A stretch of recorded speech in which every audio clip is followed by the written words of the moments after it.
Hello and welcome to the Remedial Scholar. I am Levi, and I wanted to give you this little preview intro ahead of the episode just because this is kind of a special one. You might be wondering where the show's been, what's been going on. Some of you are new listeners, in which case, ignore this message. But in truth, I kind of was just struggling with being inspired with writing and researching all of the stuff for the show, and was looking for a way to kind of spice things up. So this episode in particular is a redo, and this is where I am joined by either a friend of the show, fan of the show, combination of the two, who have, or maybe they have some specific interest or expert opinion. And this is going to be something that I'm going to sprinkle in the future. It's not always going to be a redo. There are new episodes coming down the pipeline too, with guests and by myself. Like, there will be a little bit of both, mostly by myself because it's very hard to get people to have 2.5 hours to record, but that's neither here nor there. This episode, you'll notice, is going to be slightly different than the original one. It's going to be hopefully shorter. In this case, very hopefully shorter, but also it's going to have, some banter back and forth between me and the guest. And there's a lot of other new things going on, new website, new merch. Not going to heavy hand that so much right now, but I just wanted to give you guys a heads up.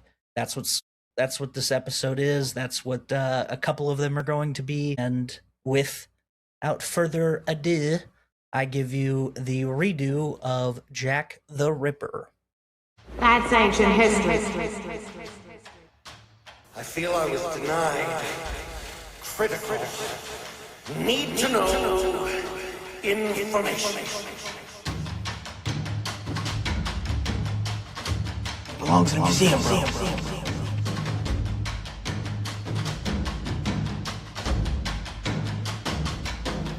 Stop skipping your remedial class. Welcome, friends, to the Remedial Scholar. I am Levi, and I got a little bit of a curveball, little switcheroony action on you. I'm joined by my lesser half of West of Nowhere, Shane. Hello. What's going on, man? If you listen to this show and you don't listen to that, I don't blame you. It's almost too powerful, us two in the same ear canal, obtaining the same space at the same time. So, I've been told my voice is very soothing. Yeah. Yeah. It's like a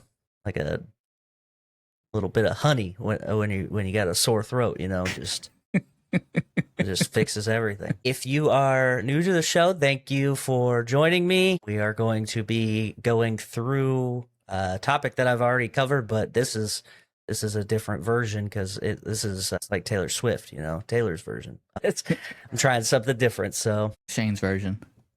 Yeah. Basically, that's what's going on.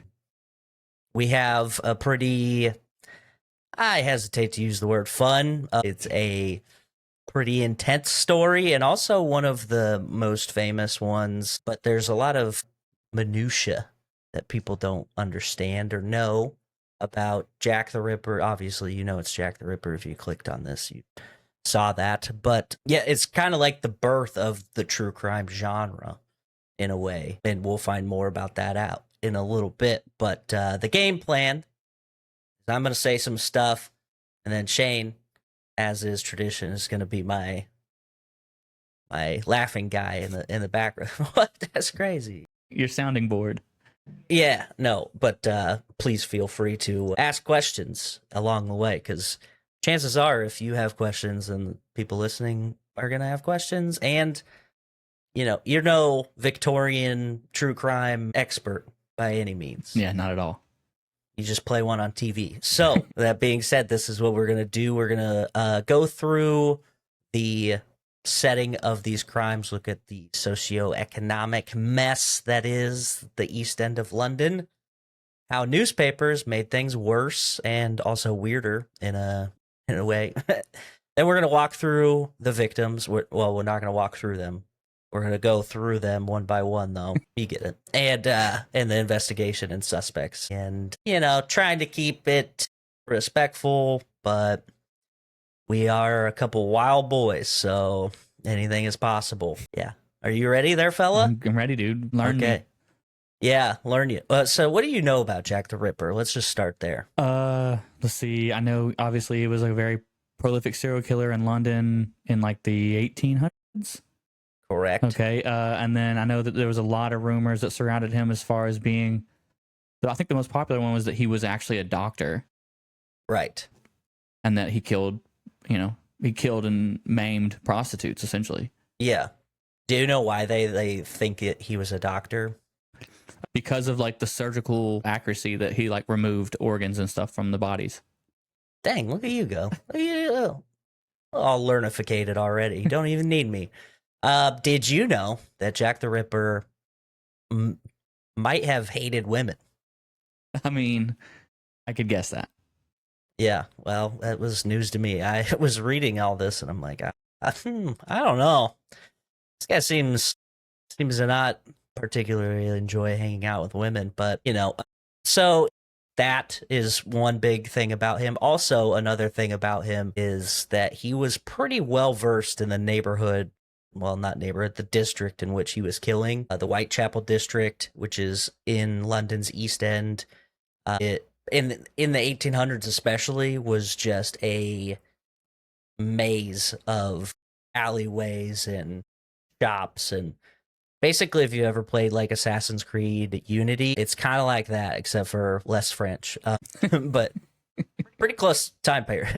So, or a little more closer in time, I would say, if you are ever in Saint Denis in Red Dead Redemption 2, that built very similar, that city. So anyway, I feel like with that being said, about how you say he knew like the alleyways very well, with the fact that back then law enforcement was very heavily on a presence.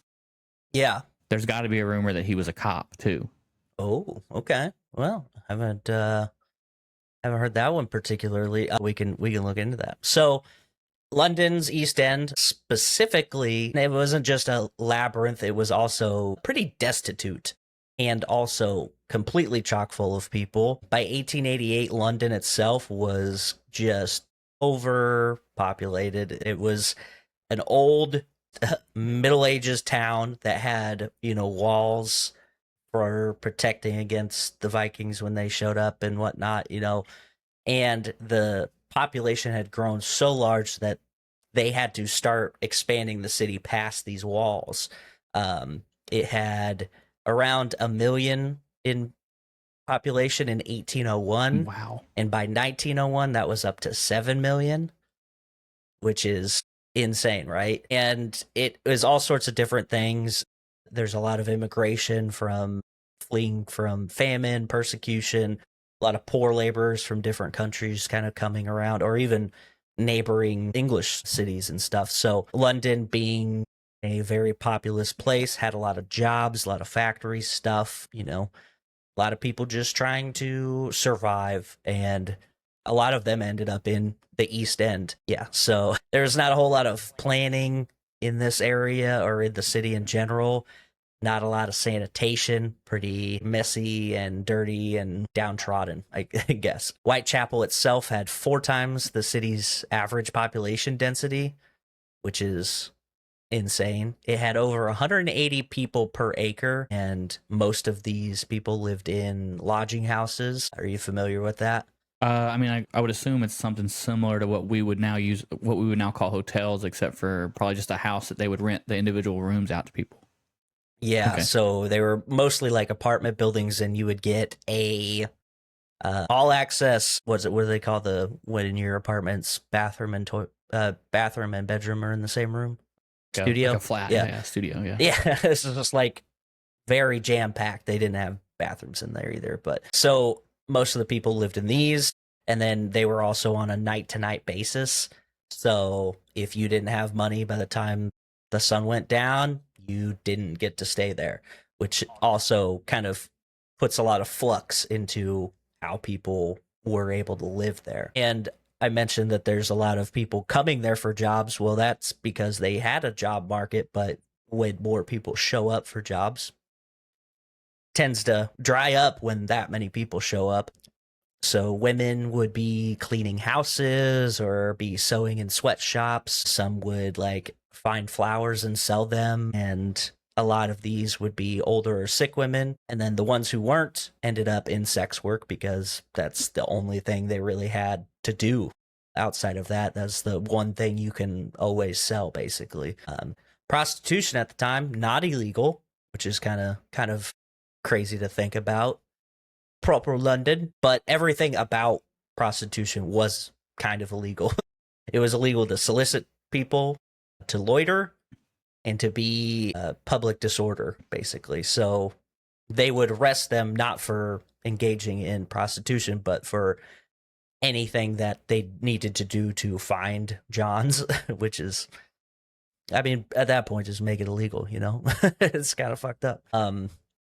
Yeah, so they could be arrested and were arrested for anything at the wrong time if they wanted to. So what do you think about these conditions and knowing what you know about the killer himself? I mean, it had to be easy pickings. You know what I mean? Like, because, I mean, I understand that he primarily, I mean, I guess he only went after sex workers, but like, those had to be one girl had a bad night, you know, and she didn't like get enough to get a room, so then she's just out. And he's like, "Oh, there you go, like pick you like a flower." Yeah, I don't know. I mean, I guess obviously you could say he hated women, but also I think what another thing that they've like found about serial killers over the years is that like it's not necessarily that they hate women; it's that sex workers are viewed as less than because of our predominantly like Christian views on the world, especially super like patriarchal, like yeah, I can see that. Yeah, so I would venture to say that he's probably I would like he was probably Catholic too. So I don't like these women because they sell their bodies and that's against the Lord. Yeah. All right. Well, I'm gonna need you to keep a mental track list and like put together all your clues, and I have some suspects at the end that I'm gonna have you guesstimate who it is. All right. So just to make things even messier in the messy part of East End, the Whitechapel district was actually covered in zone coverage, as sports fans would know. Is two police forces had parts of Whitechapel in their jurisdiction. So you had the Metropolitan Police and the City of London Police, and they did not like to cooperate. Go figure.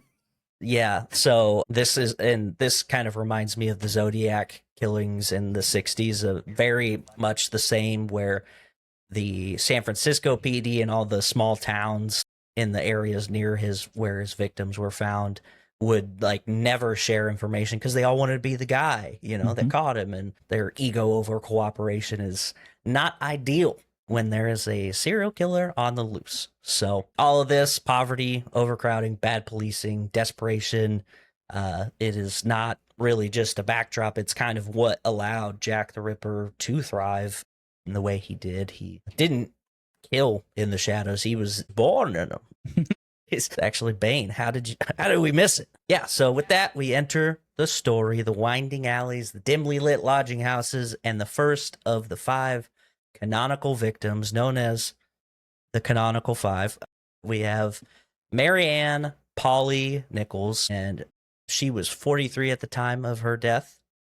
She had 5 kids, a drinking problem, and a life full of setbacks. She was once married to a man who was a printer, which was actually a really great job to have because the newspaper market was booming. So this guy would like basically set the little, I guess they're just letters, and kind of like set keys, the machine. Yeah. So that's a pretty good job. Then things were doing good, but they ended up splitting. Not really known for sure why, but they suspect that it might have had something to do with her drinking. And this is also like back in, we have this stereotype of housewives in the 50s that are all like volumed up and just zooted and hanging out. Yeah. And I can imagine like that kind of thing was probably worse in the 1800s. For sure. We didn't have a lot of the things that, kind of let people relax. So whatever reason, they split. And then she would bounce from workhouses, friends' houses, and then women's only lodging houses. She was described by those who knew her as quiet, clean, and not someone who chases men. Her story would eventually get kind of twisted up in the media later, just kind of, well, we think we know this and this and this, but really all we know is that she was broke and alone and then trying to make, money to stay in a lodging house one night. So on August 30th, 1888, she was seen drinking at the Frying Pan Pub. She had no money for lodging that night. A friend offered to cover her stay, which is cool, but she said no. She's prideful. She's, I'm going to earn my way. And her last words to her friends said, "It won't be long before I'm back." So that's rough. And obviously she never made it. Around 3:40 in the morning, a carman named Charles Cross found her body on Bucks Row. He thought it was a tarp at first, and then a second guy, Robert Paul, joined him, and they felt her hands, and they were cold, and then her legs, which were warm. And so they were like, well, she's probably just hammered, because not that unusual for a person to be just crashed out on the side of the road in this place and time. So they're like, her legs are warm. I don't know. So they didn't know, because it was 3 a.m, that her throat had been cut twice. Her abdomen had been slashed open. Her eyes were wide, and her bonnet next to her was covered, or kind of covered in blood and mud. The first officer to get to the scene had passed that exact spot just 30 minutes before. And like you said, there's a lot of police doing rounds, So what, you kind of peeked up at that. What was that? What's your reaction to how close that time window is? I think that's a little. I think it's a. I mean, obviously, like I was saying, it makes sense that a cop was doing this, but it would have to be a cop from like a medical like his father was a surgeon or something, Yeah. and he like learned from his father, but then it was like, I don't want to follow my dad. I don't want to live in his I'm shadow. my own man. Yeah, I'm gonna kill people. Wait. I think that's a little crazy that you're telling me 30 minutes prior you didn't see that body there. Yeah. That's, Well, and you gotta take into account, like, they didn't have the big LED flashlights either. They're kind of okay. So it was like, okay, you said 3:30 in the morning, so it was dark. Yeah.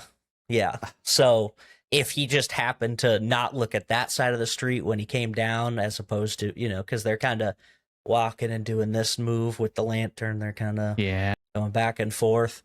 So, but it's still, like, if she's still warm, the argument could be made, she might have actually been murdered pretty quickly, like in relation to when she was found.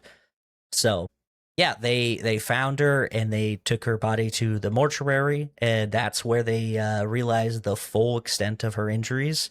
There's very deep abdominal wounds, not as extensive as those that we'll hear about soon, but it also took a long time to figure out who she was. And, they can't just post on Facebook. They kind of had to make a thing in the paper, be like, hey, we found this dead lady and she fits this description. If that sounds like somebody come to the thing and check her out. So eventually her estranged father, her son, and her ex-husband all came, because they were like, that kind of sounds like somebody I know. So that's tough, having the son have to identify his mom. That's tough. Yeah, she was buried on September 6th, super private, but the word got out and the neighborhood like flocked to this thing. So the press was like, hey, there's a murder on the loose, and this is the lady that got killed, which I don't know why you're busting up the funeral. Like, she's not going to give you any information there. Like, what's the point other than just, what's weird to me is that, like, back in the 1800s, murder or dead bodies couldn't have been that uncommon. You know what I mean? You said you said 1 million people. That's 7 million by 1901. Okay. Yeah. So murder had to be pretty commonplace to a certain point. So one chick cut up in the street, I don't feel like should have drawn that much attention. Well, I mean, yes, but no. Okay. Like that, like it is the type of killings is very specific in that it does stand out. Like, yes, there's, you know, different kind of homicides all over the place and crimes of passion, a husband killing a wife, whatever. But these are a little more intense, I guess, for lack of a better word, where you clearly tell that this was not done as like they just kind of got crazy. It was a little too much to drink and it was a bar fight or whatever. It was like, oh, okay, well, this is crazy. This is a lot. I think you can definitely tell it's his first actual murder because he slit her throat twice. Yeah. And that and I didn't go into the details, but the coroner did say that there was one that was slightly shallower than the other. The first one was shallower, and it's like, okay, gotta go in the second time. And then the abdomen obviously was slit open and disemboweled for a little bit. Like it was just kind of like hanging out. It wasn't like torn out. But yeah, so there, and this is, as we know, it escalates, but it does seem like very haphazard in a way where the other part is, well, okay, was he being rushed? You know, is that why he kind of like hurried and like didn't get it right or like just tried to get it over with? I don't know. So these are all things to think about as we move forward. But gotcha. Yeah, so they didn't know it, but London had a serial killer. They would find out very soon as Annie Chapman is the second victim. She was 47. Her early life, not super tragic, not right away anyway. She was married to a coachman. She had kids. Coachman, the guy that drives the coaches for the rich people. Yeah. And if you can afford to hire a guy to do that, and you can be one of those guys, you probably got paid pretty well. You got tipped pretty decent. Her father was in the military. She was like in a, not quite a noble, but like if they kept working, her husband and her might get to that one day. Evidence for that is her and her husband had actually posed for a photo, like an actual photograph, which back in 1888, or well, it would have been a little before, but it was not an easy thing to do. And you kind of only did that if you were planning on displaying it.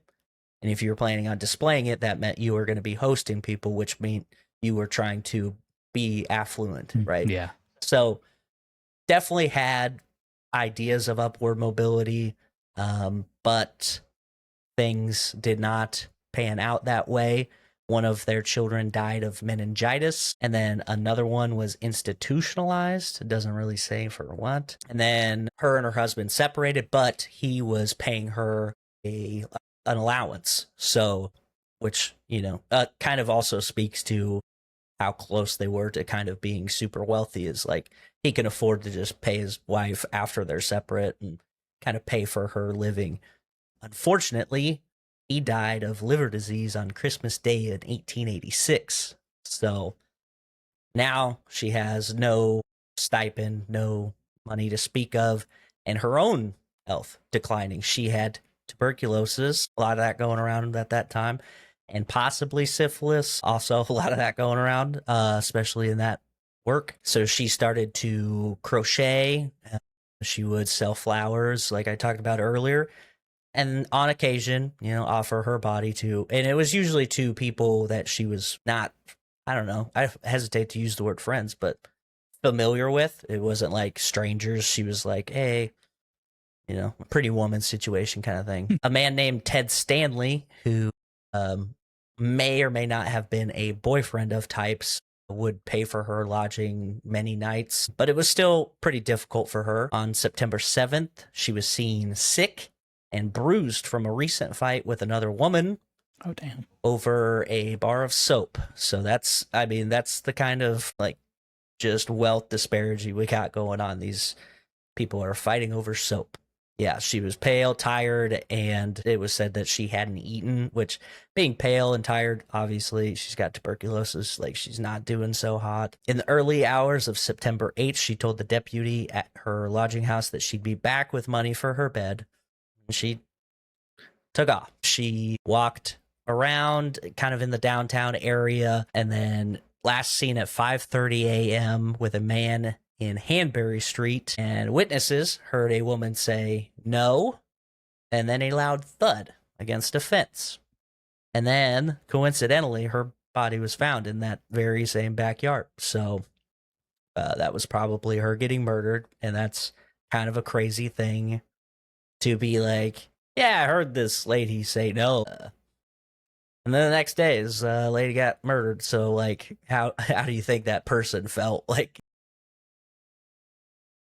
That's got to be crazy, man. I know this is kind of off topic, but for years I thought, because they called tuberculosis consumption back then. Right. For years I thought that just meant they drank too much. Oh, I mean, that does make sense. Yeah. Yeah. I just kind of always put that together because I thought it was, if they have tuberculosis, chances are they are drinking. But I think the real reason is just because it consumes that. Like, it's just destroying their body, which is crazy to think about Doc Holliday style. So, yeah.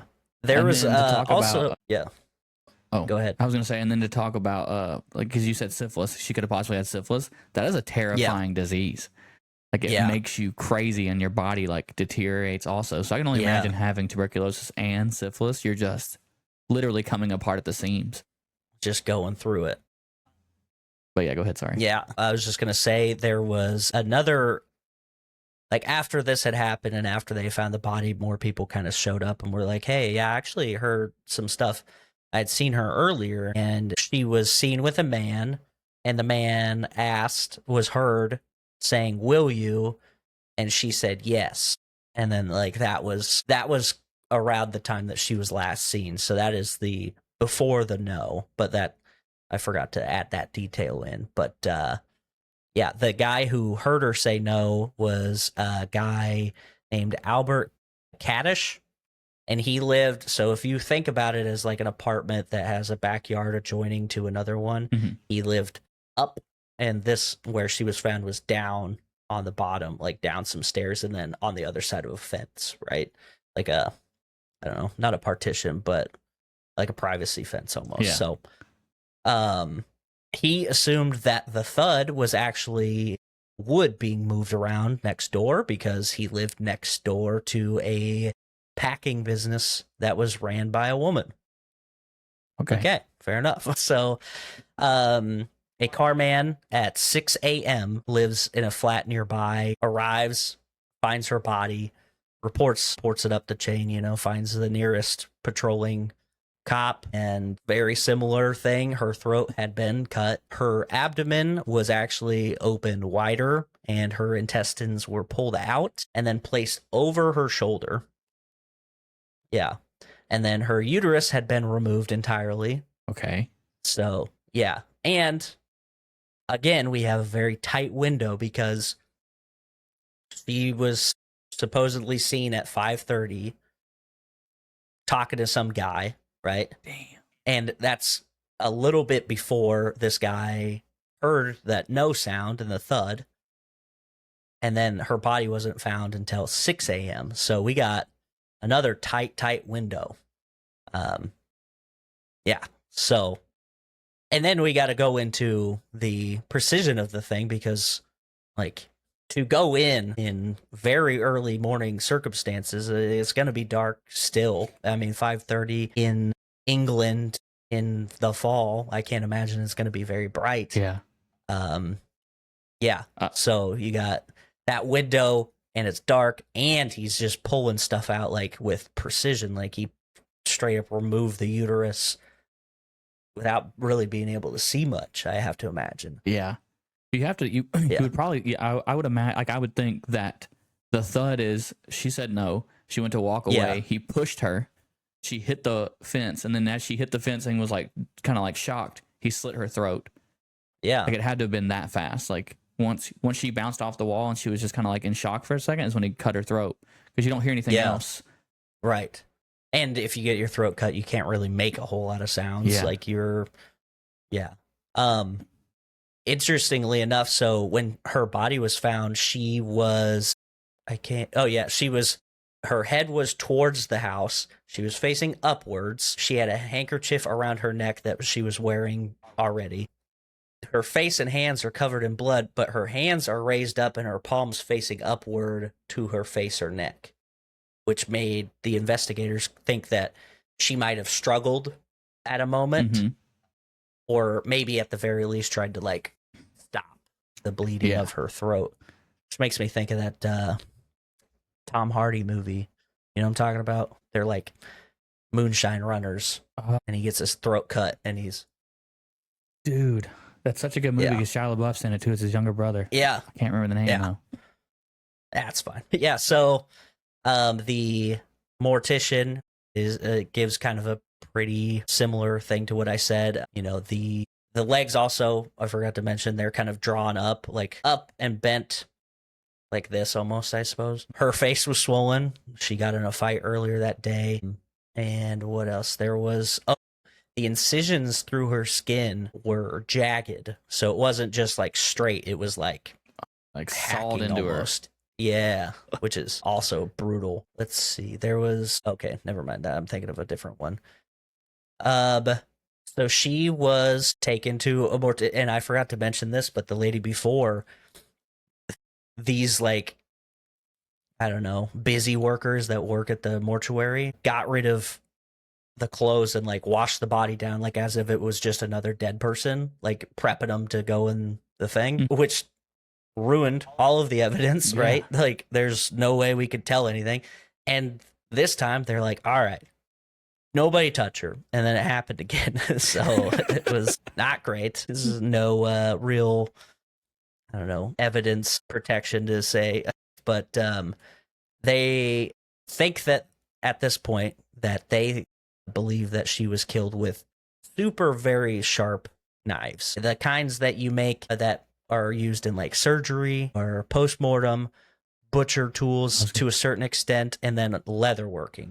All right, so these are the kinds of things like, all right, we got kind of an idea, maybe the guy does one of these things, and then also we have, you know, some anatomical knowledge. You know, we have a half an hour-ish window that we think could have been happened, and you got to be moving if you're going to be taking out these different organs and things. So yeah, this is only a week since, like just barely over a week since the last body was found. She was put to rest a week after that, and her grave no longer stands, but there's memorials in the area. Police were panicking a little bit, as were the general public. They were now aware that this was not a random event. It was very deliberate, and it was escalating, and it was precise. So Scotland Yard assigned 145 undercover plainclothes officers to hit the streets, but they had no suspect yet. Like, they had no idea who they were even looking for. So they started canvassing people, started asking questions. The name Leather Apron came up a bunch. And this guy is a man who is known in the neighborhood for harassing sex workers. So I got to tell you, that's a pretty strong lead. But he had a solid alibi, so that's annoying. In addition to that, there was a lot of anti-Semitic rumors swirling around. A lot of the London locals, well, it's probably this Jewish bootmaker that we know, and he's kind of got a bit of a temper, and that ends up being this Leather Apron guy. So it's like, all right, well, hold on. It's not because he's Jewish. It's like that scene in Bad Boys. Yeah. It's like, I'm not going to steal your car Men in Black. Yeah. I am going to steal your car, but it's not because I'm black. So I have to say, so far after these two victims, yeah, they dabbled in sex work. I mean, not even the first one. The first one, there's like no clear, like, actually she did it or not. But the second one, it just sounds like she dabbled-ish. Yeah. With it. Which I'd never heard. I had always heard he Right. killed 5 prostitutes, and now it's just Yeah. like, well, he killed this one woman who like was down on her luck. He killed this other woman who was sick and a super easy target who just so happened to have like had sex with a couple of people out in town. Yeah. And yeah, it is sounding more and more like he just hated women and not Yeah. viewed them as less than.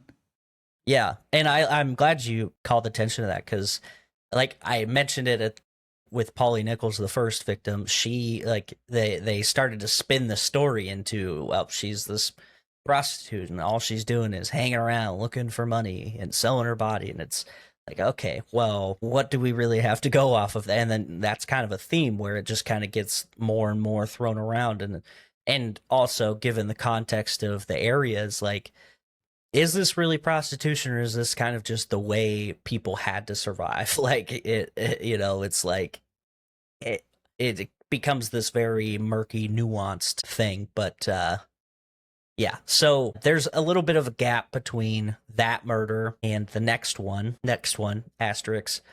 In the time being between the two, between this, the people started organizing their own campaigns of trying to figure something out. A local man named George Lusk, he was a businessman. He founded the Mile End Vigilance Committee, and his effort was basically to throw money at the problem and try and find information and aid the police in whatever way they needed, because ultimately this is a place where a lot of these people, like, it's not a very profitable area, but people have businesses and they're trying not to run people out of it. Like, Yeah. hey man, we have lives here too.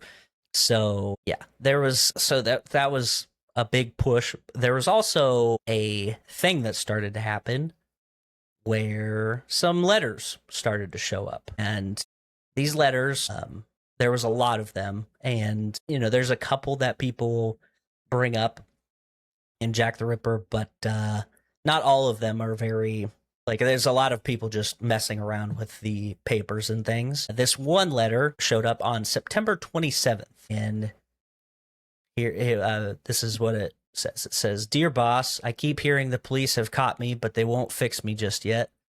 I have laughed when they look so clever that then talk about being on the right track. That joke about Leather Apron gave me real fits. I'm down on whores, and I shan't quit ripping them till I do get buckled." Just right normal, dude. Was grand work the last job was. I gave the lady no time to squeal. How can they catch me now? I love my work and want to start again. You will soon hear of me with my funny little games. I saved some of the proper red stuff in a ginger beer bottle over the last job to write with, but it went thick like glue. Can't use it. Red ink is fit enough, I hope. Haha. That this letter was written in red ink. The next job, I shall clip the lady's ear off and send to the police just for the jolly, wouldn't you? Keep this letter back till I do a bit more, then give it out straight. My knife's so sharp, and I want to get to work right away if I get a chance. Good luck, yours truly, Jack the Ripper. Don't mind me giving my trade name. Wasn't good enough to post this before I got all the red ink off my hands. Curse it, no luck yet. They say I'm a doctor now, haha. So, pretty normal stuff. Like, at the very least, like, if this, which I believe this one to be a hoax, this guy's got issues. Yeah.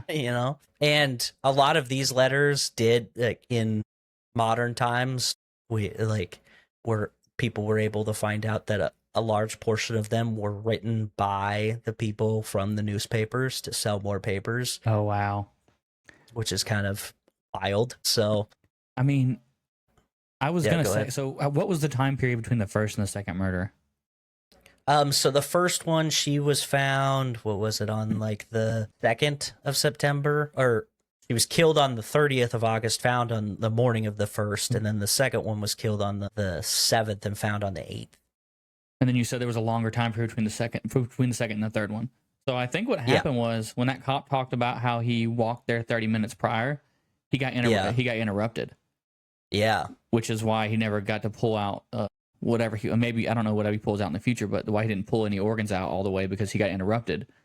Yeah. And then, well, I mean, he kind of did, though, because they were kind of thrown over her shoulder. Oh, I thought that was and the uterus was missing. Yeah. Oh, that is the second Yeah, one. so Yeah, I'm so talking we've about- only done 2 so far. Yeah, that's what I'm saying. I'm saying he got interrupted during the first murder, and because he got interrupted, he had to Oh. kill again to get what he wanted. Okay. Uh, Yeah. I like where your head's at. It's kind of funny that you put that together because this next event is called the double event. oh, Yep. Yeah. So Elizabeth Stride was the first one found. She was found September 30th at around 1 a.m. when a man walking into Dutfield's yard stumbled into her body, like over her body. So yeah, her throat had been cut, but there was no mutilation. Huh. So people think that he was interrupted, and yeah, so it's pretty funny that you kind of called that out. Elizabeth Stride, there's not a lot known about her. She's from Sweden originally. Her Swedish name, Elizabeth Gustafsdotter. okay. So pretty cool. I always get a kick out of the Norwegian naming heritage, but she moved around quite a bit as a kid. Her dad he worked in some sort of factory, and then him and his brother decided that they were going to start working in a different city and uprooted everybody and moved to that city and then lost their job, and it was all a thing. So she was born in 1843, and then that happened in 1860, and then in 1865 in Sweden you could register as a prostitute, and that basically kept you on the record of like, all right, well, we got to track who's doing what, because their goal was basically to prevent the military from getting venereal diseases. So Ooh. she registered in 1865 as a prostitute, and then in April of that year ended up giving birth, stillbirth of a daughter. And they suspect that it might have been because she had syphilis when she was given birth, or when she got pregnant and then gave birth, right? So she was hospitalized for venereal diseases, and then a few months after her discharge in November of 1865, she puts a petition in to move to London, and then she works a bunch of odd jobs. And then eventually she starts doing this thing where she just starts telling lies to people, which is kind of an interesting thing. She married a man named John Stride, who's a carpenter, and then they move in together into this coffee shop and run it until this other guy buys them out. And then for whatever reason, they broke up. But at the same time, there's a steamship called the Princess Alice that collides with another ship in the Thames, and then 600 to 700 people die, and she starts telling people that her husband and children were on this thing. Okay. Which they weren't, but it is super weird. So she starts using this story as a I don't know, kind of like a charity story. Yeah. She goes to like churches and stuff and tells them the story, and it's kind of like a hustle that she's got going on. Yeah. So this man that she married ends up actually dying in 1884, and then she really just goes off the rails, drinking all the time, running more scams, like being a little more aggressive about it, doing it to just everybody. And then she gets arrested for drunken disorderly. She moves in with a man named Michael Kidney, who is kind of like an on-again, off-again boyfriend who they fight all the time. And then in September, she ends up losing her job because she yelled at and used obscene language at the workhouse. Kind of a rapscallion. And then arrested a few days into September. She got arrested 8 times in the year and a half leading up to her death, which is... Wow. Yeah, impressive. Tuesday, the 25th of September, Michael Kidney interacts with her for the last time. And then a doctor / street preacher comes to the lodging house where she's staying and is talking about the murders, and all of the women that are in the house are like kind of creeped out about it because they're in pretty much the same circumstances that these other women were. So 6:30 on September 30th, she sees the woman who ran the house that she was staying at, and they kind of kick back, have some drinks. She left within the next hour. goes and finds some friends, and then at this point she's showing off money. She did some work earlier in the day. She's got a bunch of money now. Woohoo, check me out. Yeah. The watchman of the house, basically like the security of the house, says at that point, 11 p.m., she seems like she's in good spirits. She's having a good time. She's hanging out with a couple dudes, one with a dark mustache and sandy eyelashes is what they use, which I don't even know what that means. Yeah, I've never gotten close enough to anybody to be like, your eyelashes are kind of sandy. Like, does that mean they got the boogers in them? Or, like, what does that mean? Maybe they cut sandy color? I don't know. Sandy brown? Yeah, that's kind of what I was thinking. But anyway, so this guy is also wearing a bowler-style hat, the round guys. Nice. And he's got a morning suit and coat, which is like a fancy dress coat. Like, okay, this guy, okay. Mm-hmm. Big king of the castle.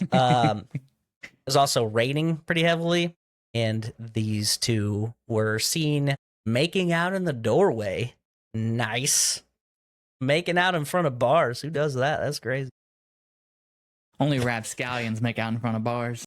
That's right. Everybody in this place were a little thrown off by this because the guy was dressed very nicely, and usually people dressed like that don't make out with random women in the doorway. And at this point, patrons in the bar are like, "That's Leather Apron getting round to you," which is basically like they think that they're like giving him crap, but also like maybe, okay. Because Jack the Ripper moniker hadn't been attributed yet, so they just called him Leather Apron. So after midnight, she's seen with another guy. This guy is wearing a dark coat and a deerstalker hat, which is like the Sherlock Holmes style hats. Yeah, you know, they look like they could be reversible. She's seen with like a few different guys at this point, and like over the night. So I'm assuming working. She's making money. She is seen at this point with a man, and another guy walks down this street and yells Lipsky, which is a kind of a slur almost in this time, because there was a man named Israel Lipsky who had killed a woman in the area, like, I don't know, probably the year prior or so, and then poured acid down her throat and like did a bunch of crazy stuff. So this wave of anti-Semitism, people were just like, that's a bad Jew guy, we're going to call him Lipsky. And so that kind of went hand in hand, right? And so this guy that turns on the corner sees whoever she's with and yells that at him, all right? And then somebody's watching this guy named Schwartz is watching this, and they think that the guy was yelling at him, and he doesn't speak English, so nobody really knows. This is kind of a mess. But the guy that she's seen with at this point is around 5'5", dark hair, fair skin, small brown mustache, and broad-shouldered. And the other man she was seen with earlier was 5'11", 35, light brown hair and mustache, dark overcoat. The thing. Nobody knows exactly who the last guy she was with, because there's, we get two conflicting descriptions. But either one of those guys is the last one to be seen with her. And like I said, her throat was slit. Didn't get much further than that. And people definitely thought that he was interrupted. So now we have the other one, Catherine Eddowes. This is, I don't know, probably about 20-minute walk from where Elizabeth Stride's body was found. She actually was arrested that night. I don't know what it is with these pairs, but this pair right here, little troublemakers. Catherine Eddowes was in the drunk tank and then released from the police station at 1 a.m. because they're like, all right, you're good now. Like, she had been in there for a while. Okay.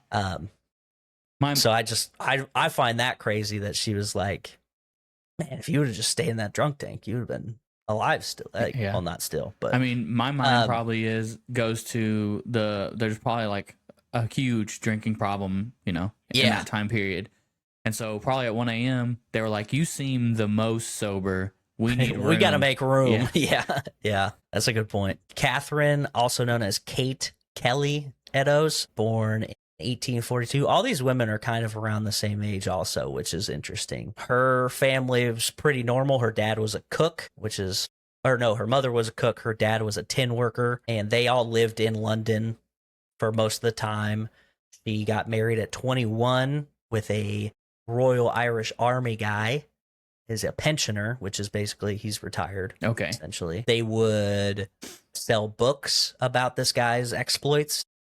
People like little penny books. Like, it wasn't like crazy, but it was interesting and people liked it. And then they would also sing songs. They would go around just singing with songs that are known as a type of song called gallows ballads.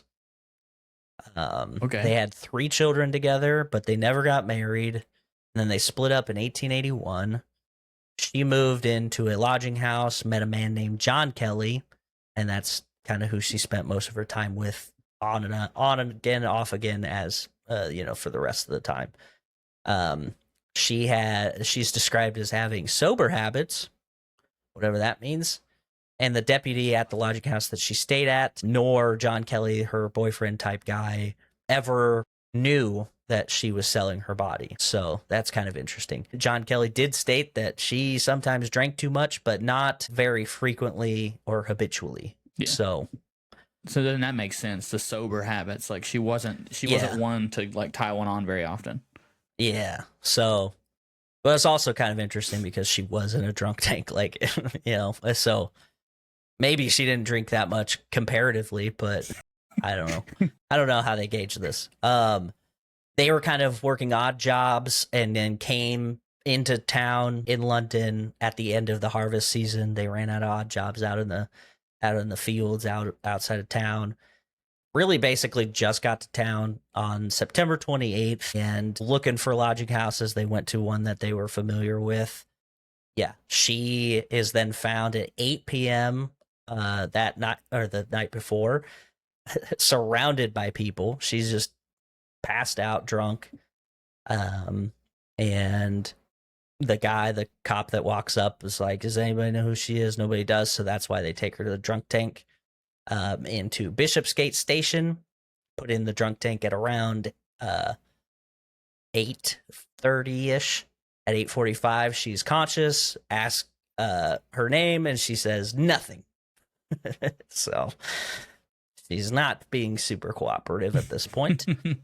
Passed out shortly after that, and then they make the rounds checking in on her. Yeah. After midnight, she's now awake and singing. So they're like, all right, you're good. The cop that released her says, when you're capable of taking care of yourself, I'll let you out. And she said, I could do that right now. And he's like, I don't know. So he waited another 40 minutes. She leaves the station at 1 a.m. asking one officer, what time is it? And he says, too late for you to get anything to drink. He knows who his customers are. Yeah. She says, I shall get a damn fine hiding when I get home. Like, she's going to get yelled at by her boyfriend. Yeah. And she says, serves you right. You had no right to get drunk. Okay. And then she leaves, right? She turns towards the way that she had just been brought from, which is the direction of more alcohol, right? So kind of seems like she's a little self-destructive at this point. Yeah. At 1:35, 3 men see her talking to a man, facing him with her hand on his chest, kind of in like a tender manner, like they weren't fighting. She's like resting her hand on his. They are seen in Mitre Square, which is around a 10-minute walk from the police station. So pretty quickly she ran into this guy. They described him as being around 30 years old, 5'7", fair skin, mustache, a lot of mustaches, with a medium build and dressed in salt and pepper colored jacket, like a dark gray wool kind of thing. Gray cloth cap, reddish handkerchief around his neck. These guys kind of think he's just a sailor type. That's the kind of vibe we're getting from this guy. Yeah. And then 10 minutes later, Constable Watkins finds her body in Mitre Square. He had just passed through this area 15 minutes ago. So now these windows are getting smaller and smaller. The doctor is called to the area around 2 a.m. Yeah, her throat was cut, her face slashed up, just going real ballistic. Parts of her nose had been like cut off, like not removed, but he just sliced so much that her extremities are just like falling off. God. One ear was like left kind of like hanging almost. Yeah. So again, she's laying on her back. Her arms are at her side, palms facing upwards, left leg extended outward, right leg bent at the knee, her abdomen exposed, which means everything was exposed. Her throat was cut, intestines pulled out, thrown over her right shoulder, and then also a piece of them was removed. And then it was cut off completely and then placed near the body, or between the body and the left arm. And then her right arm, right ear cut, removed, womb, her uterus, and one of her kidneys. Wow. Yeah. I think the constable was lying about the 15-minute prior thing. Yeah. I was kind of thinking that when I was doing the research, I'm like, how close are these times? Like, I think this guy was napping somewhere. He was like, no, I just walked over here. Well, like the first constable, it made sense. He was like 30 minutes prior, I was just over here. Okay, that makes sense. That's a pretty good routine kind of thing. But this dude, I guarantee you, fucking had fallen asleep. This is supposed to be his fucking area to patrol. And they're like, yo, dude, how'd you not see anything? Or he's like off like chatting with somebody or something and not doing his job. Yeah. Yeah, that's fair. That's a fair assessment. Yeah, so literally the next, like that afternoon, Sunday, the September 30th, the postmortem was done. Her rigor mortis had already started to set in, but her body has not even cooled at this point. That's how quickly they were like getting to this. Her left hand had a bruise on the back of it between the thumb and the pointer finger, like right in this pad spot. Face obviously mutilated. There was a 1/4-inch cut on the left eyelid, and then another scratch from the upper lid to the nose, like down that way. The right eyelid had a 1/2-inch cut and a deep cut on the bridge of the nose. That's where the tip fell off. Cut all the way down into the cheekbone, separated at the cheek, missing tip of her nose, extension from the cut I mentioned. Her upper lip had been split down into the gum. Like, this guy's just going wild. So all these women, they're all around the same age. They're all like, I'm assuming they all have like brown or like close to the same, like. Yeah, I've some of the pictures that I've seen, they all have darkish hair. Okay. Yeah, I mean, it's hard to tell because it's all black and white, but yeah. Yeah. And then, so like the stomach cuts were not straight. The neck cuts were straight, but the stomach ones to like disembowel were like a zigzag. So that's kind of odd. Like, why are you being so precise with the throat? But then, I don't know. I think the throat cut is to just kill her. Well, yeah, when he starts but it's like cutting, that's him enjoying himself. Yeah, just having a good old time. Yeah. So I don't think it's this one. Oh yeah, it is this one. So they had actually found a piece of apron, which was part of her apron. She's not like a leather apron, but like a maid apron almost. Yeah. They had found the one that she was wearing had a chunk missing. So they were like, oh, this guy probably cut it off and was probably using it to wipe the blood off of his hands, right? And this kind of leads to this next part, which is interesting because a city detective, after they had found the body, they're like, these guys are all asking questions and stuff. This guy walks from Mitre Square to Middlesex Street, which is a few blocks eastward, then walks north, questions a couple people, and then let them go. Turns back around and does kind of this loop, and he doesn't see anything. And then he comes back to Mitre Square, and the body's moved, and then he was told about this apron. Now, 35 minutes after that, a different guy finds a piece of apron on Goulston Street, which is, the same street that this guy had just walked back down. Yeah. So he finds this little chunk of apron lying on the ground outside of a doorway, or like a threshold, not really a doorway. It's like a, I don't know, like an arch that leads into like a back area. And it had blood and fecal matter on it, which makes sense. If he was cutting open the stomach, you'd probably get some of that. But then also near this, there is a message written on a wall that, see like the exact words of it, but can't find it now. Okay. Yeah. The Jews are always the what, gosh. Yeah. Something about Jews. There's something bad about Jews. But then they are like, well, we can't just leave this up. This is bad. People are going to probably not think like, oh yeah, the Jews are the men that will not be blamed for nothing, which grammatical nightmare. But the police are like, well, this is going to inspire people to just start attacking Jewish people. We got to get rid of this. They were trying to wait till the sunrise. They could take a picture of it. Never did. But a bunch of the police constables write down this in their notes. And the problem is that all of them like wrote it in their handwriting so that we don't get anything out of that. And also, it could have just been graffiti that was already there. Like, they didn't say it was made out of blood or anything. They just said it was on the wall. Yeah. So did this guy see that and drop it there, you know? Right. I mean, if that was him that did that, then that makes me lean away from him being a doctor or the son of a doctor, because either one of those people would be not, I wouldn't say highly educated, but you'd spell things correctly. Right. And so, I mean, honestly, and then with like the jagged cut of the stomach, I don't know how butchers cut into stomachs of animals.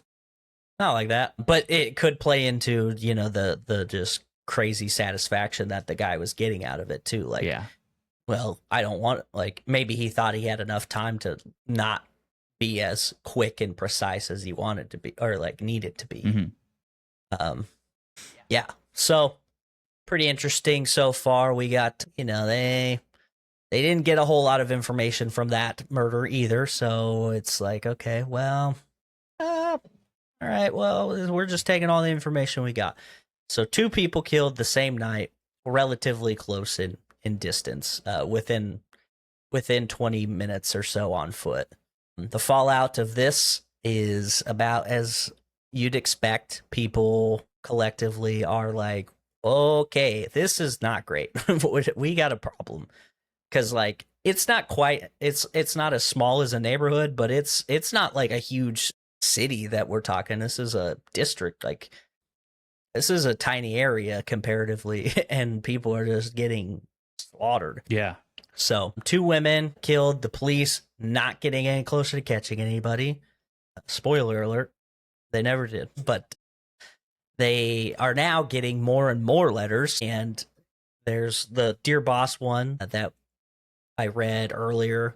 And there's a couple that are kind of interesting, but this one, there's one that was like, all right, well, he did mention in the Dear Boss letter that he was going to cut the ear, and he did cut the ear. It didn't come off, but he cut it. But he also did take a piece of her kidney and maybe more. I don't know. But let's see. There's another letter, which is, this is the one that actually starts Jack the Ripper. Is like Saucy Jackie. Saucy Jack's work tomorrow, double event this time. One squealed a bit, couldn't finish straight off. Ha, not the time to get ears for police. Thanks for keeping last letter back till I got to work again.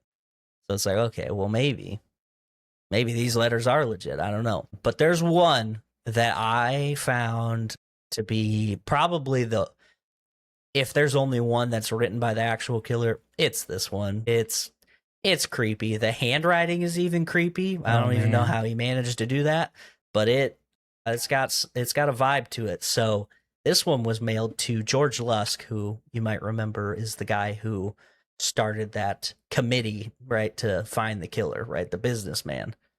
Yeah. Remember? Okay. Yeah. So this guy gets a letter. All right. So, yeah, the letter is actually in a package. It's in a 3-inch square box. And inside the box, what's in the box? Is Kidney. half of a kidney Oh, preserved in wine. Yeah. And a letter, right? They at the time could not determine whether this kidney was in fact hers or even if it was human, but that's still crazy, right? Because this is, I mean, it's a couple weeks after the body is found. So the likelihood that somebody found out is out there. That's true. But it's pretty interesting. So the letter reads, it's addressed from hell, Mr. Lusk, sore, this is how it's written, S-O-R. I send you half a kidney, K-I-D-N-E. I took from one woman and preserved it for you, t'other piece, like to the other, I don't know, maybe a T apostrophe. Piece I fried and ate it. It was very nose. Assuming that's supposed to be nice. I may send you the bloody niff that took it out if you only wait, W-A-T-E, a while, W-H-I-L, longer. Signed, catch me when you can, Mr. Lusk. There's a H in Mr. So what are you getting from that? I mean, if the Jews will not be blamed for nothing, I mean that kind of fits. Like the poor spelling, the poor like the poor grammar of the like similar bad grammar and whatnot. I think that's way better. But again, that points to not somebody educated. Right. I didn't even think about this though. They said that the graffiti looked like it had been faded a little bit because they erased part of it but left some of it, and the thought just came to me, this guy probably could have written that somewhere. Like he decided where to take this woman. You know, like he found her in the area. Like he knew where he wanted to be. Yeah.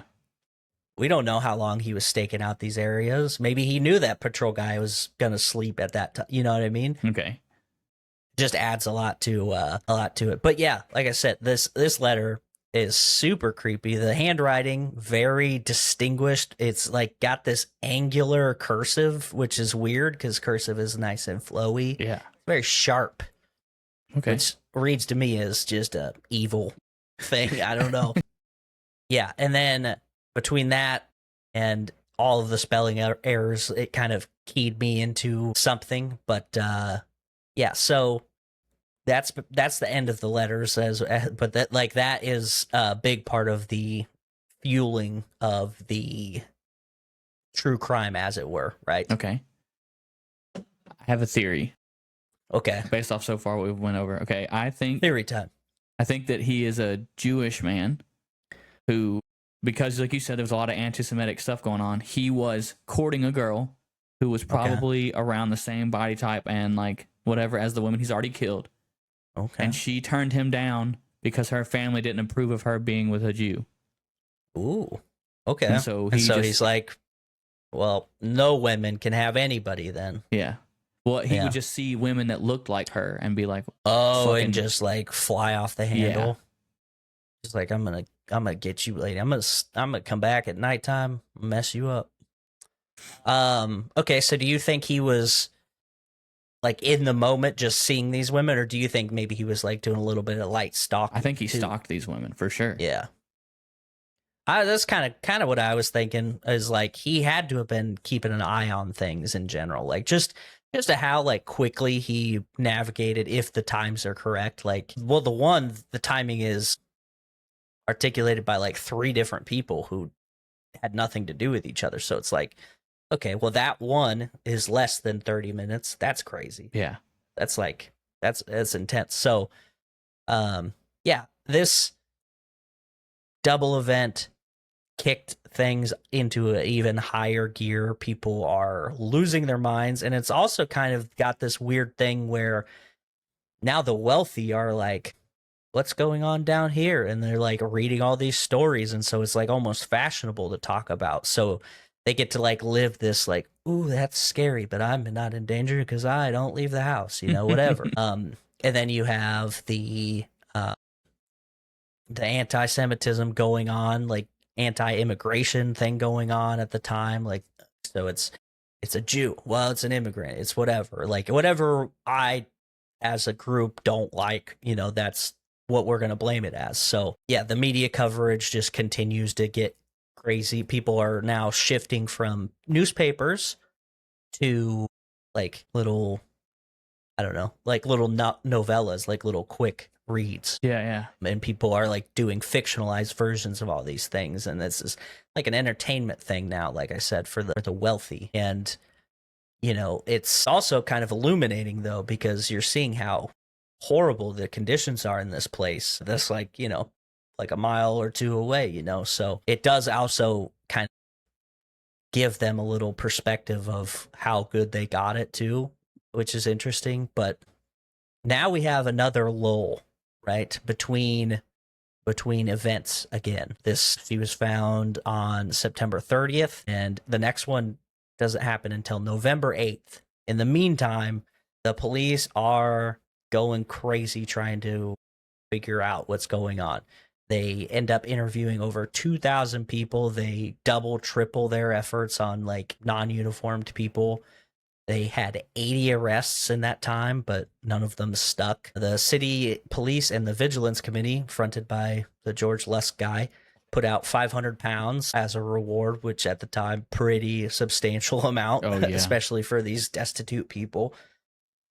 And nothing. Like it is crazy. They interviewed Michael Kidney, who, you know, was last seen with Liz Stride. John Pizer is Leather Apron. That guy they found, but he had alibis. He got questioned again. They came back to him. They're like, "Are you sure you didn't kill this lady?" And then another man named John Foster. He's a local vagrant. He was detained but not charged. A man named Frank Raper, unfortunate last name, arrested for being super drunk and yelling to pretty much anybody that would listen that just about the double, or not the double murders, Polly, the first murder, and Annie, the second one. He was just yelling about it, and people were like, I don't know. So they just took him in. But then, you know, like I said, nothing happened. There was no murders, you know. Days went by, nothing. Weeks went by. What the heck is going on, you know? No killings, and then no suspects, nothing. Like, people just are like, what is happening?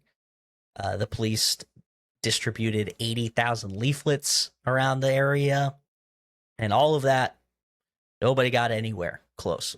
So politicians are starting to campaign on trying to fix this. Papers are now running out of new stuff to talk about, so now they're just rehashing the old stuff and then publishing these fake letters. And, you know, they're like, well, we don't have quite the pull that we were having when he was doing the thing. Yeah. Well, bad news. Good news for them, I guess, but we got one more. This is Mary Jane Kelly, and this one's pretty gnarly. So Mary Jane is actually the youngest one. She was around 25 years old when she was killed. She was around 5'7", tall, blonde hair, blue eyes, and like people were like, she's very attractive, very pretty. Yeah. And also might be the only actual prostitute in this whole story. Like, she was a career girl is what they called her. A man named Joseph Barnett knew her. He lived with her for a little bit, and this is information that he knew from her, but outside of that, nobody actually knows who she was. So that's kind of interesting. Was told by her that she was born in Limerick, Ireland, moved to Wales when she was young. Her father was an iron worker. She had 7 siblings. The guy who owned the lodging that she was staying at said she did receive mail on occasion from her mother in Ireland. So kind of hard to make that up, right? But her lifestyle, pretty comfortable. She never was like hurting to make her rent on time. You know, she had comfortable quarters in the room that she had. One of her roommates described her as an excellent scholar and artist of no mean degree, like above average, right? So that's kind of interesting. She has apparently she married a guy when she was 16, and then he dies a couple years later, and then moves in with one of her cousins, and at this point starts working as a prostitute. Moves to London in 1884, begins doing menial labor and nunnery stuff, and then ends up finding a high-class brothel in the West End. She meets a man, pays her to join him on a trip to Paris, and she returns because She didn't like him. All right. So there's also another story from a woman named Elizabeth Phoenix. And she says that Mary Jane lived with her brother-in-law and that she was Welsh, and she claims to be Irish on occasion. Her parents abandoned her, and she ended up being kind of forced into prostitution. She was like essentially trafficked by a French woman that put her into a brothel, right? A pretty chaotic life. And then in 1886, she begins to see a couple men with like serious intention, like dating, marrying kind of thing. One of her landlords even thought she could have married this one guy. And then moves in with Joseph Barnett in 1887. So, and just kind of lives a normal-ish life for the circumstance. She begins to prostitute herself for money after Joseph loses some of his jobs. He decides he doesn't want to deal with her anymore, moves out. She's on her own, hanging out, doing her thing. Yeah. Okay. He didn't like that she was hanging out with other prostitutes, which is weird. She was like, hey, you guys can stay in my room and you don't have to pay for anything. And he's like, don't hang out with prostitutes. All right. Seems like she's being a good person, but okay.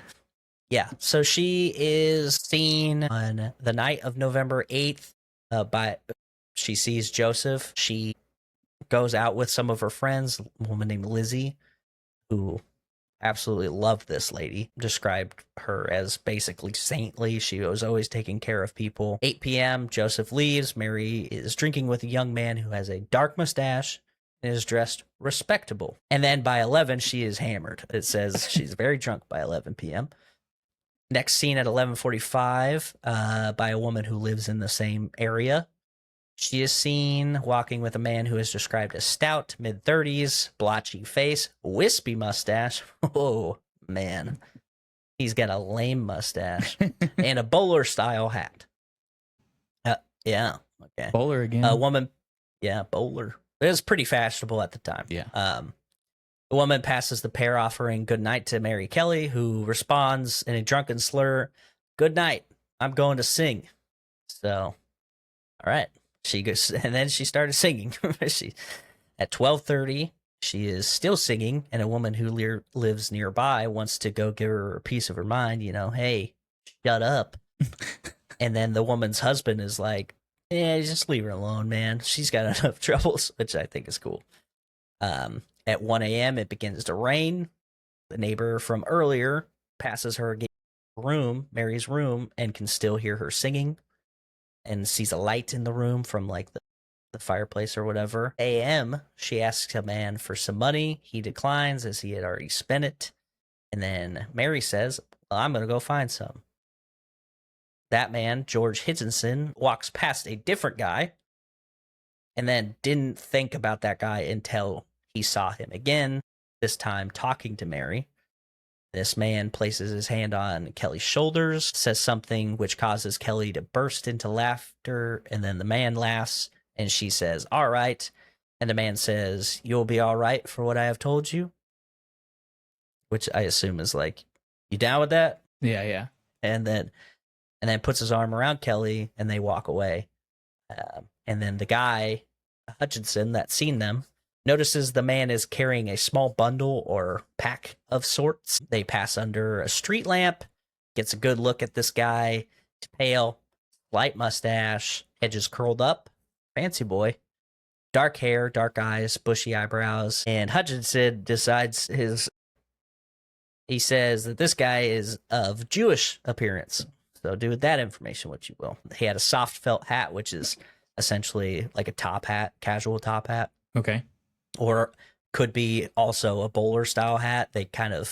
People use that term interchangeably. Around 5'6", 5'7", and described as being around 30 years old. Hey. Yeah. So the pair crosses a street, goes down to another street, are hanging out for around 3 minutes. And she says, "All right, my dear, come along. You will be comfortable." Man puts his arms around Kelly. She kisses him. He then is heard saying that she is then heard saying that she lost her handkerchief, and the man hands her a red one. So he follows them, This is Hutchinson just tailing these guys, just doing a little investigatory work, which good for him. Like not knowing if this is actually a killer or not. Yeah. Her neighbor hears, the neighbor from earlier hears Mary return to her room around 3 a.m. Can't see anything outside, but she can only hear Kelly's room. She hears people leaving and going the rest of the night. And one in particular comes to mind because she heard leaving but did not hear a door shut. So she could hear the footsteps moving further away, but didn't ever hear a door shut. Which is interesting, but not uncommon in the area because people are. Also, at 4 a.m., a different woman hears a faint cry of, "Oh, murder." And she's not alarmed by this because that happens sometimes too. What is going on in this area? A different woman also hears it around that same time. Oh. And then a additional different woman also allegedly sees Kelly at 8:30 in the morning. I don't think that's true, but the time of death is off by a few hours if that's the case. At 10 a.m., a tailor of the area also stated that he saw her. I don't think he did. At 10:45, the guy who owns the place where she's living sends his rent collector to go get rent from her room. And this guy, Thomas Boyer, goes to her room, knocks several times, calls for her, nothing. Pushes the door, door's locked. Okay. Pushes the curtain aside and looks inside the room and is greeted with the most gruesome thing that you could ever see. This lady was butchered. Like you thought the other ones were bad. Yeah. This is crazy. So this guy immediately freaks out, runs to the manager's office or whatever, and he said he like literally can't say anything. He runs by police. He's like, another one, Jack the Ripper, awful. Like just freaking out, which is understandable. Yeah. So at that point, they go get the police and go get the manager and like the landlord. And he says, this is a quote from him. He says, "The sight we saw, I cannot drive away from my mind. It looked more like the work of a devil than of a man. I had heard a great deal about the Whitechapel murders, but I declare to God that I had never experienced to see such a sight as this.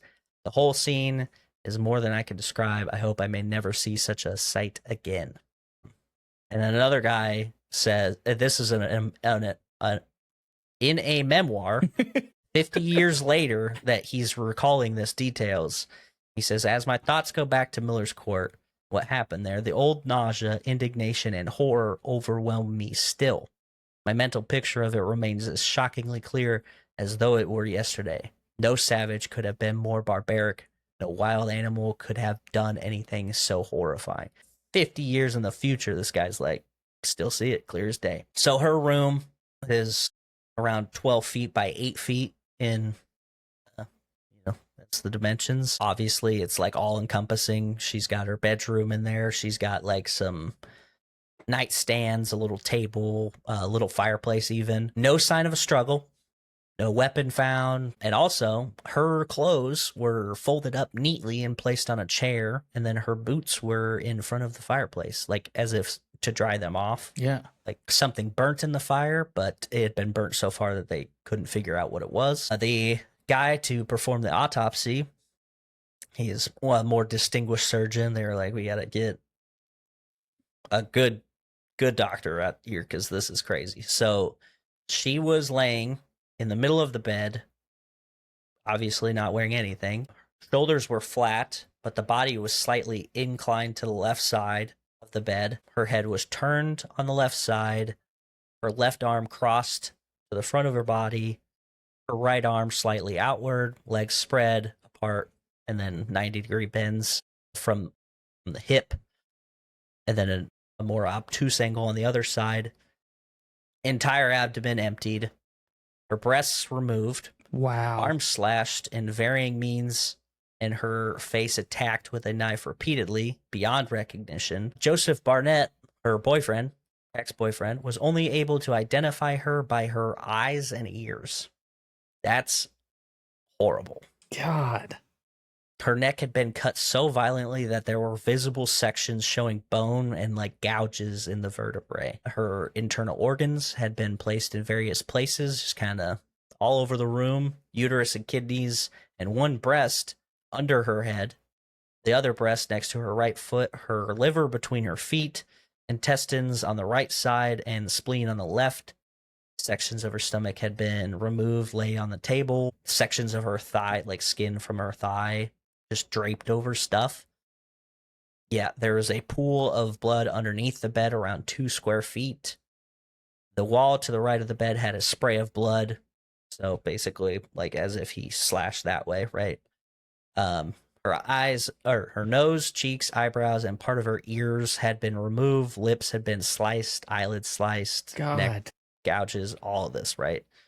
So there's another doctor that had seen some of the other bodies, had seen this one, and was like, yep, definitely the guy, because this is crazy. I've only seen crazy stuff like this like 2 other times. So her body had also been shifted slightly after she had been killed, assuming that he had moved her to like wait for her to bleed out, which is crazy. Confirmed that she had died from the cut to the carotid artery. Yeah. And she was laying facing the right side of the bed and wall, so like the blood was probably squirting out onto the wall as well. So this is the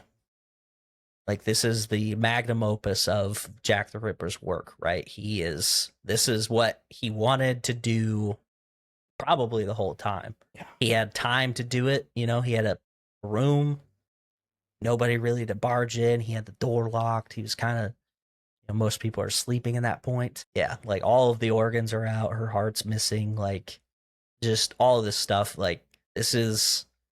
I watched a couple documentaries, and one of the ones is a guy who works for the London police now as a homicide detective, and he was like, "This is what happens when a guy with the tendencies that he did just gets free reign. Like, just gets to just experiment, see what's what. Like, crazy amounts of brutality.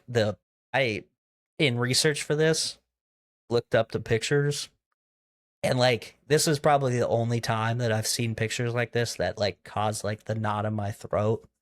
Like, man, and they're 100 and some years old. It's so crazy.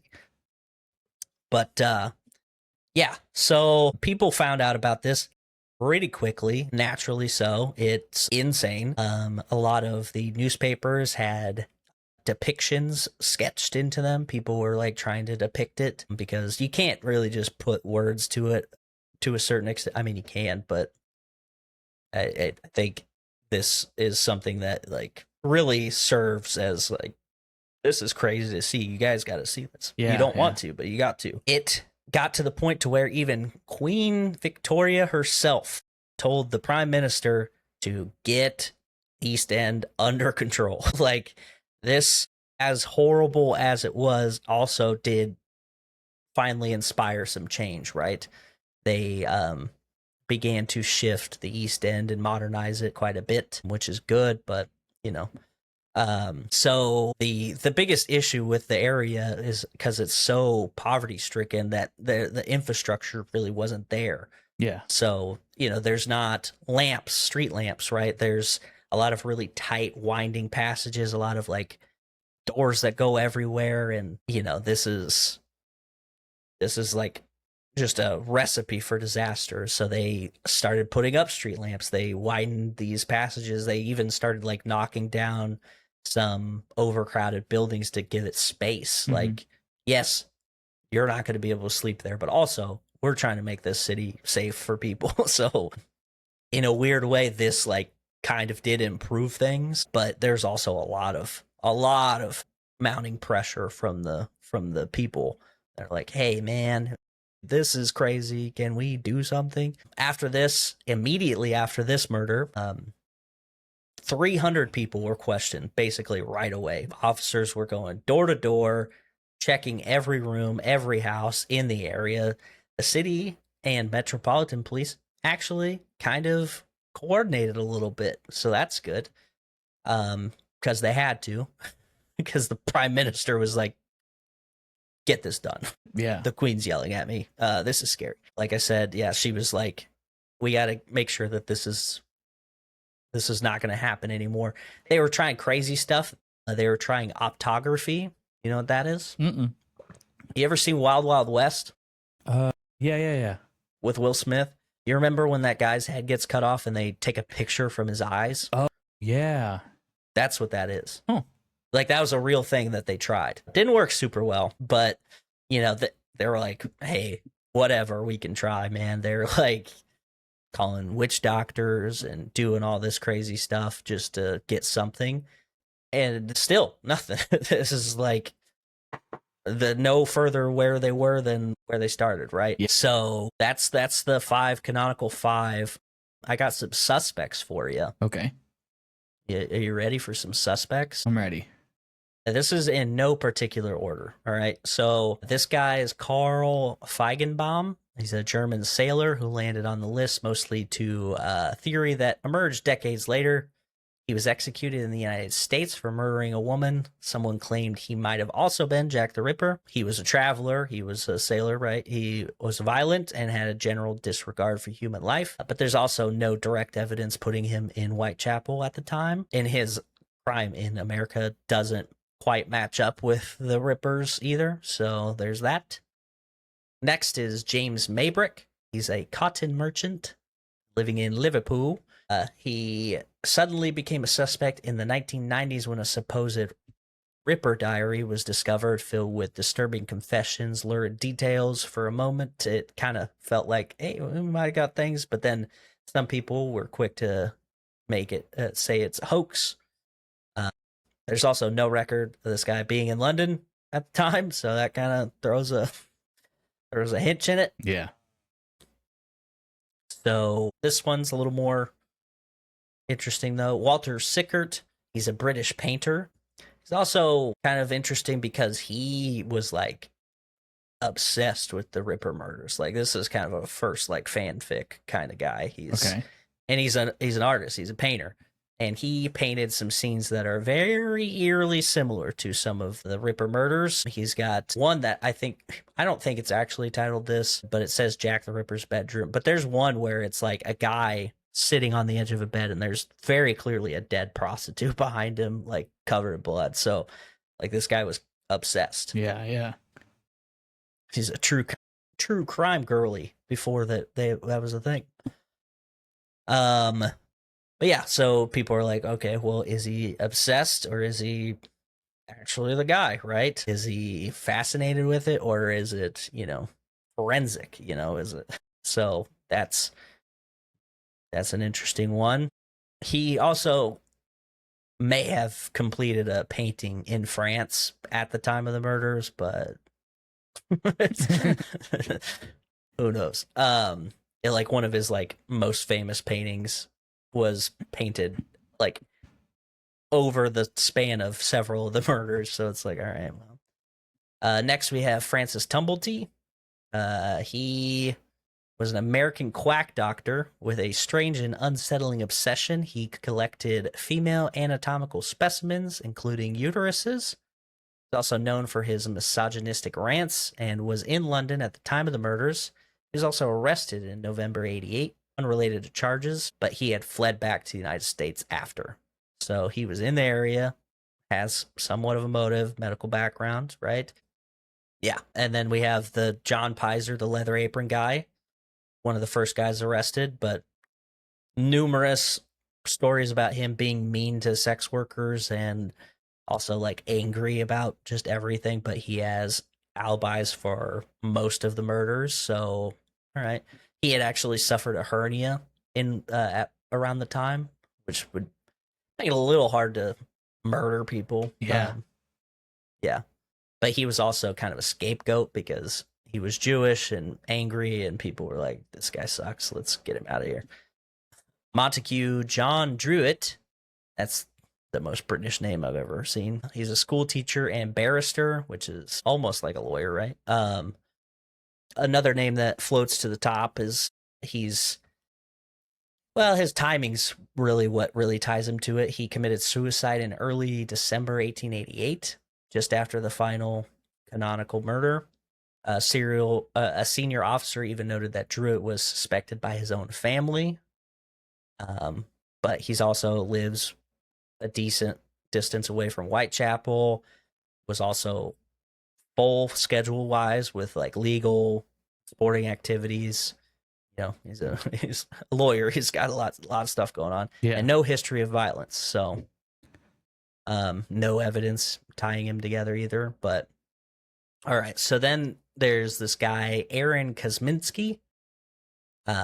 He's a Polish Jewish barber living in Whitechapel. Suffered from mental illness, include paranoid delusions, and apparently, reportedly, had a deep-seated hatred of women. He was institutionalized in 1891, several years after the last victim was found. And there was some controversial evidence that came to light in the 20s. Somebody found this shawl that allegedly was found at the crime scene of Catherine Eddowes' murder.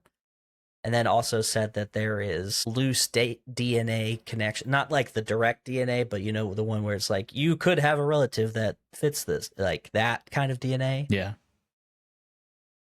To it. But, you know, that part could be fabricated, but the rest of it is accurate. He lived in the area. He is a little bit of a crazy pants. And then he was institutionalized shortly after the murders, so they stopped, and this guy's in jail. You said years later, though, right? You said a few years later. It was 1891, and the last one was at the end of 1888. Okay. So,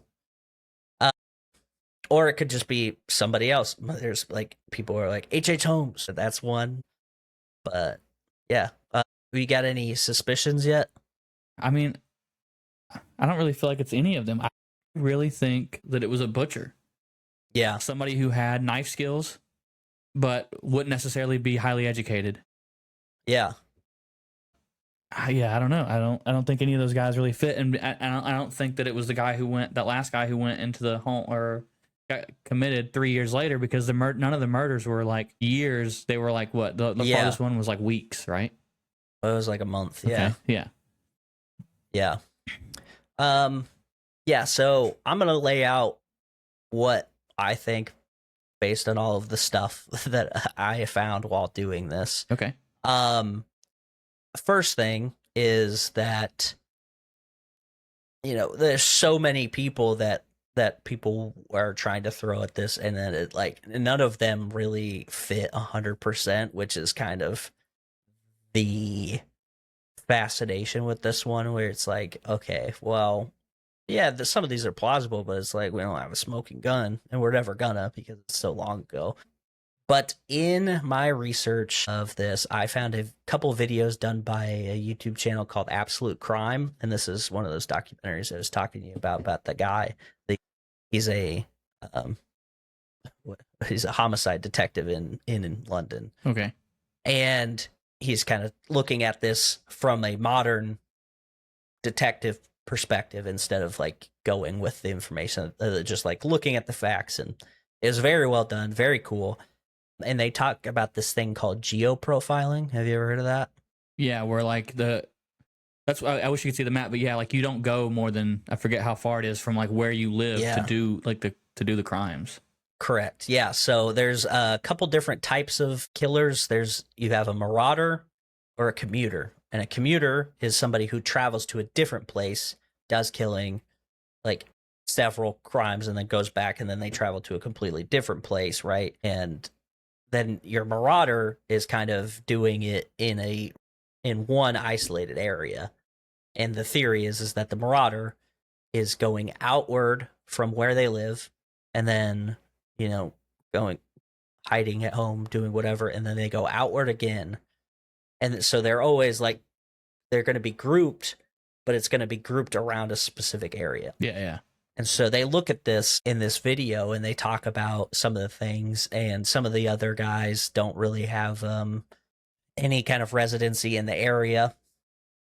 But they found that one of them does have residency in pretty much the smack dab of it, which is pretty interesting. And then they also talk about this thing called Holmes, which is, it's a cheeky reference to Sherlock Holmes there, but it's the Home Office Large Majority Inquiry System. And basically what that is it's a computer database that you can plug in a bunch of different information, and it can find ties between a couple, like several different crimes, and tell you the likelihood if they're committed by the same person. Yeah. Right.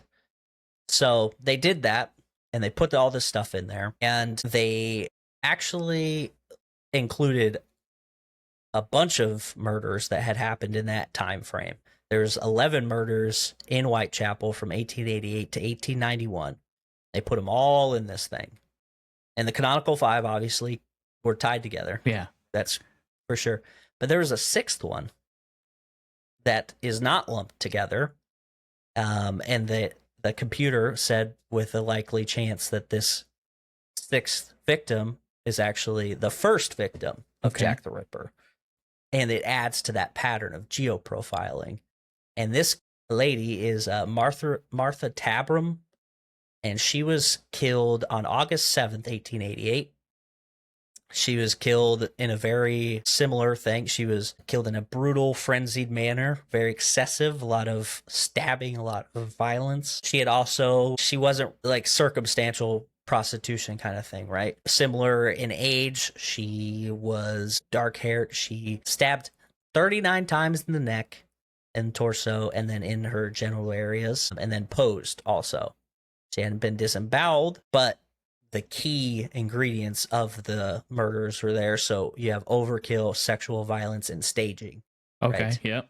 Okay. He did all of those. So this computer system flagged that as, well, this very likely could be the same guy that did all the five, right? And then when you throw in the geoprofiling, he lived closer to where one of the suspects lived than all of the other ones. And the idea is, well, the first time you're not going to go like clear out, because what if something bad happens? You're not going to be able to get away. So you're going to kind of go a little bit. And then the next time you're going to go pretty far, and then kind of have this mental time frame of how long it takes you to get to a certain area where you feel comfortable. And that all combined together points to one man, and that man is Aaron Kosminski. Now, the interesting part is that, we need a butcher. We need somebody with anatomical knowledge. Well, Aaron Kosminski was a barber. And at the time, barbers did do some surgeries. Like, that was a loose thing. They weren't super professional, but at the time, that's kind of what you could get on a budget, right? Yeah, so he is a very popular target for many people who from this case. In my perspective, because he's Polish, he's an immigrant, right? Doesn't know English firsthand. He's learning it. Grammar's bad. Okay. Also, his style of writing could be pretty freaking weird, because it's, I don't know if you've ever seen Russian cursive, for instance, but it's weird. Okay. It's very confusing. And so I'm like, okay, well, the handwriting in the From Hell letter, plus the spelling errors, just have this very foreign vibe to it. He's a barber, so he's got some surgical knowledge. Fits a lot of the descriptions. He had dark hair, a mustache. He was in the height range. He would have been in his early 20s. So the one or two guys that were like, that guy was 35. How accurate that is, I don't know. But, I mean, who knows? Yeah. So all of that stuff. And then he, lived in that area that points to a marauder type style. And then similar distance from where he lived to the canonical five. Yeah. Similar amount of time, not total distance, but he had been, he had mental illnesses, auditory hallucinations, and then started shortly after his family moved to London. And then when he was institutionalized, he was institutionalized for attacking his sister with a knife. Okay. So, and he spent the rest of his life in institutions. So, you know, that was kind of like all of those things piled together, like kind of really points to him being a pretty strong, suspect. So he got syphilis from a prostitute. Yeah. All right. And then as he started to go crazy, he was like, these women did this to me. These women, these ladies of the night did this to me. So he starts fucking murdering them as he's also going crazier and crazier. Yeah. Okay. And I didn't even think about the auditory hallucinations being from syphilis. I don't know why I never put that together, but that does make sense. I mean, I don't know if that's true. Because it was shortly. Well, yeah. Oh, I was just going to say it shortly after they moved to London too. So, like, maybe he got syphilis from before he even left Poland, and that's why all the women have dark hair that he's attacking is because they I mean, Polish is in general usually dark hair, so it's interesting. Yeah, pretty crazy though, right? Yeah. And Jack the Ripper, obviously, huge impact on just pop culture in general. I mean, when I was starting to do research for this, I was talking to somebody, and he was asking me if Jack the Ripper inspired Sherlock Holmes because, you know, Sherlock Holmes is the greatest detective. He's going to be able to figure everything out.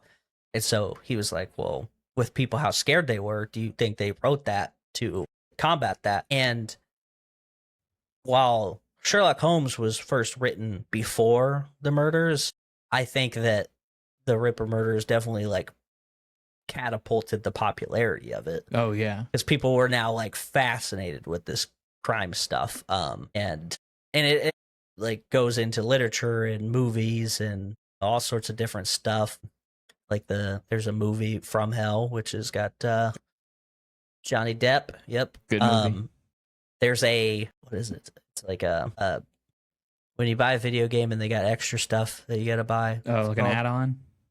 Yeah, for Assassin's Creed Syndicate, there's a Jack the Ripper mission add-on that you can get, which is like a fictional version, which is pretty crazy. All sorts of different stuff. There's copycats even in the 80s in England, in Yorkshire. The Yorkshire Ripper in 1988, basically 100 years after Jack the Ripper, this guy started killing women who, again, the media decided that were prostitutes. A lot of them were like 15-year-old girls, like on their way home from school and stuff. Oh wow.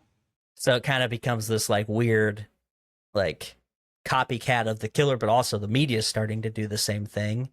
And this guy even went as far as to plagiarize some of the letters, Jack the Ripper letters, and like tease the cops the same way, which is kind of wild that he would do that. You'd think that they would know, but maybe it had been enough time where they weren't quite as sharp about it as they were or something. I don't know, but they didn't even pick up on it right away. Yeah. And that whole story, the Yorkshire Ripper, is a mess. The cops were like way off the whole time. That's, you know, that's its own thing.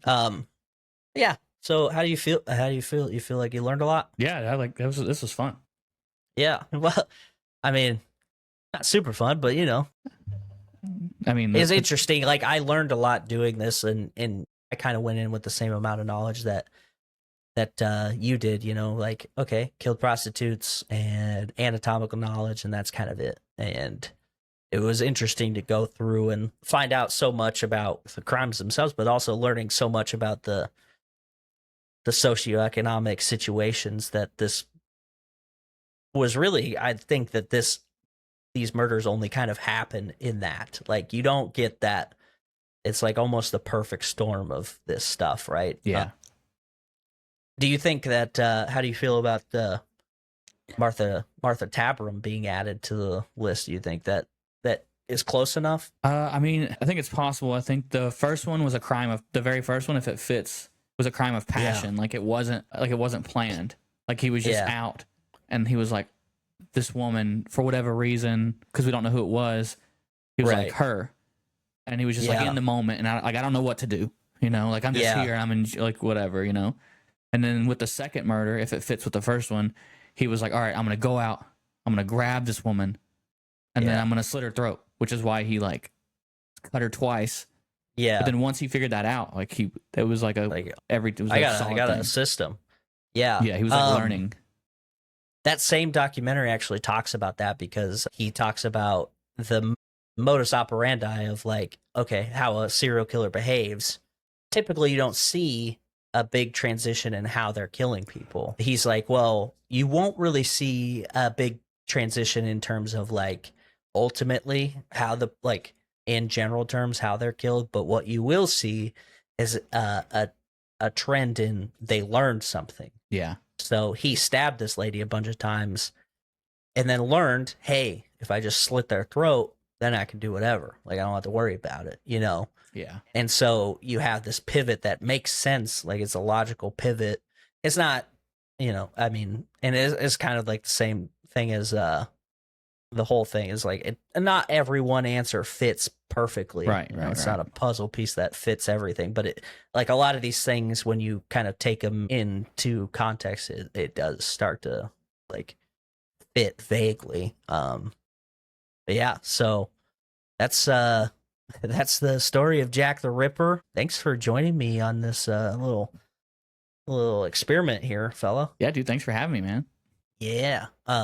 Yeah, thank you for everybody who listened to this version. It was slightly less as long as the first one, you know, and I think if you really are interested in this, go do the research on your own. Like, if you got a strong stomach, go look at the pictures, because it is hard to look at, but also it's a time capsule of like this moment in time of like people lost trying to figure stuff out, and it's just like, oh, whoa, this is you can even find pictures of the area at the time, which is very crazy, because it's like, oh, you see how crowded and all this it was. Yeah. And, you know, the people, the stories of the victims, the people that lived near the victims, knew the victims, you know, that kind of stuff gets lost a lot of times in true crime. So that's like I took a little bit of time to give a little preamble about each victim, because I didn't want to be like, yeah, and then he killed this lady, then he killed that lady, and we don't know who he is. Like, I